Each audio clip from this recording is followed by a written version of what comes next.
ராயரை கும்பிட்டா என்ன கிடைக்கும்னு கேட்டீங்கன்னா, ராயரை கும்பிட்டீங்கன்னா வாழ்க்கை கிடைக்கும். வாழ்க்கை கிடைக்கும்.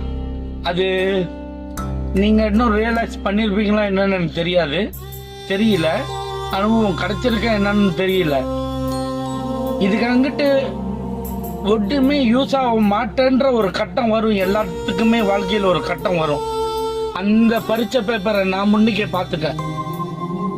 சில பேர் 50 வயசுல பாப்பீங்க, சில பேர் 60 வயசுல பாப்பீங்க, சில பேர் பார்க்காமலே போவீங்க. நான் 30 வயசுல பார்த்துட்டேன். அந்த பரீட்சை பேப்பரை நான் எழுதிட்டேன். இன்னொன்னு, ராயரை கும்பிட்டா காசு பணம் தான் கிடைக்கும். காசு பணம் கிடைச்சா எல்லாம் கிடைச்சிரும்னு இல்லை. காசு பணம் இல்லாட்டினாலும் உங்களை கோபுரத்துல உட்கார வைப்பாரு.